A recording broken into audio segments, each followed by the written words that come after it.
आप सभी को हाथ जोड़ करके प्रणाम। मैं जया भारत जिला संत कबीर नगर से भारतीय क्रांति पार्टी के अध्यक्ष लोकतंत्र बचाओ अभियान के तहत गांव-गांव चल करके हमने देखा कि अभी भी पहाड़ी इलाकों में और आदिवासी इलाकों में हमारी माताएं बहनें पढ़ी लिखी नहीं हैं। आज भी उनको संबल पहचानना पड़ता है, बताना पड़ता है। आज भी उन्हें बताना पड़ता है कि वोट पड़ रहा है। लोग सवाल करती हैं वोट का मतलब क्या, क्योंकि जब शिक्षा से लोग दूर हैं और जब हम शिक्षित बनेंगे, बाबा साहेब इसीलिए कहा करते थे आप शिक्षित बनो, संगठित बनो, संघर्ष करो। तो मैं आप लोगों से यही कहना चाहती हूँ कि आप अपने बच्चों को नेता ना बनाओ ना सही, लेकिन शिक्षित जरूर बनाओ। आपका बच्चा शिक्षित रहेगा, आपकी बेटियां शिक्षित रहेंगी तो शिक्षा ही शेरनी का वो दूध है, जो पिएगा वही दहाड़ेगा। मैं आप लोगों से इसीलिए कहना चाहती हूँ, गांव की माताओं से कहना चाहती हूँ कि आप लोग पढ़ो, और पढ़ाई में कोई खर्चा नहीं है। पढ़ाई बहुत महंगा है, लोग कहते हैं बहुत महंगाई है। मैं मानती हूँ महंगाई ज़्यादा है, किताब की महंगाई।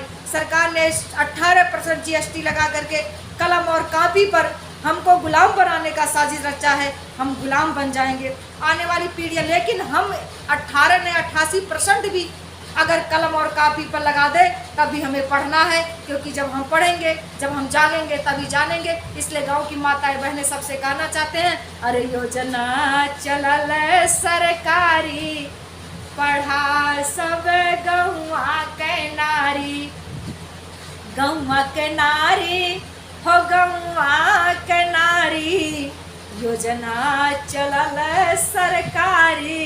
सरकारी योजना चला है। अगर आप पढ़ना चाहो तो कोई ज़रूरी नहीं है कि आप बड़े बड़े सिटियों में जा कर के, बड़े बड़े स्कूलों में जा कर के, इंग्लिश मीडियम के स्कूलों में जा कर पढ़ सकते हैं। अरे पढ़ने के लिए ना कोई उम्र होती है, न कोई जगह होता है। जो पढ़ना चाहेगा वो सरकारी विद्यालय में पढ़ करके कलेक्टर बन सकता है। पढ़ने का ललक होना चाहिए, और पढ़े तभी बच्चा पढ़ेगा जब आप उसको पढ़ने का प्रेरणा देंगे। मैं गाँव की माताओं से कहना चाहती हूँ, आप भी पढ़ो। ना पढ़ी हो अभी, बच्चे की माँ हो गई फिर भी पढ़ो, क्योंकि पढ़ाई की कोई उम्र नहीं होगा। और जब पढ़ोगी तब जाओगी, और तभी इंसान मनुष्य सार्थक होगा। मैं कहना चाहती हूँ आप लोगों से एक छोटे गाने के माध्यम से, जो मैंने खुद लिखा है कि योजना चलल सरकारी, पढ़ा सब गौवा के नारी।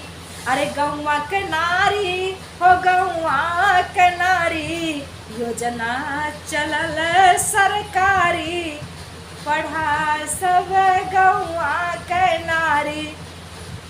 बिन पढ़ले कुछ नहीं जानबू। बिना पढ़ा व्यक्ति पशु के तरह होता है। तो पशु इंसान में अंतर कब होता है? जब वो पढ़ लेता है, और पढ़ाई आपके लिए ज़रूरी है। तो मैं कहना चाहती हूँ कि बिन पढ़ले कुछ नहीं जानबू, अब पियवा के मोबाइल कैसे लगैबू, जानी जाई बात लोग सारी, पढ़ा सब गौवा के नारी, गौवा के नारी हो गौवा के नारी, योजना चलल सरकारी, पढ़ा सब गौवा के नारी। बाबा भी पढ़ी है और बाबू भी पढ़ी है, अब बाबा भी पढ़ी है, बाबू भी पढ़ी है, पढ़ी है वही न महतारी, पढ़ा सब गौवा के नारी, योजना चलल सरकारी, पढ़ा सब गौवा के नारी।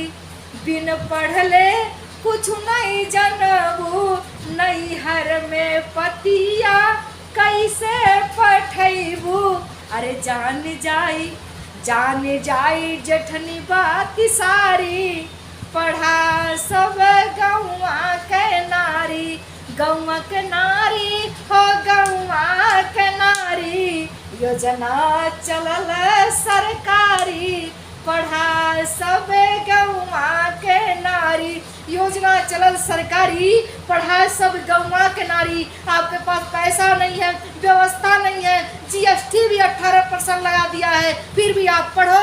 आपके पढ़ने के लिए तमाम सरकारी विद्यालय हैं। आप अगर पढ़ना चाहते हो, जो पढ़ना चाहता है वो चाहे कैम्ब्रिज यूनिवर्सिटी में पढ़े, चाहे हमारे गांव के प्राइमरी स्कूल में पढ़े, क्योंकि हमने बहुत से ऐसे बच्चों को देखा है, बहुत से ऐसी बेटियां, बहुत से हमारी से बहनें पढ़ लिख करके निकल रही हैं, जो एक गरीब, एक मजदूर, एक ठेला चलाने वाली की बेटियां होती हैं और लोग कहते हैं उन्होंने जो परीक्षा बीट कर लिया, कंपटीशन बीट कर लिया, तो आपका ललक होना चाहिए। और पढ़ना सबको है, जब पढ़ोगे तब लोकतंत्र का सही निर्णय कर पाओगे। लोकतंत्र में कौन आपके लिए अच्छा है, कौन बुरा है, सोच समझ कर वोटिंग करना और सबसे पहले पढ़ाई करना। अपने नशा से मुक्त होकर के, व्यसनों से मुक्त होकर के केवल शिक्षित बनो, संगठित बनो, संघर्ष करो और आगे बढ़ो। मैं जया भारत आप लोगों से यही अनुरोध करती हूँ। बाकी आप लोग मुझे कमेंट करके बताएं मैंने सही कहा कि गलत कहा। तब तक के लिए आपको मैं अपने चैनल पर हाजिर करके प्रणाम करती हूँ।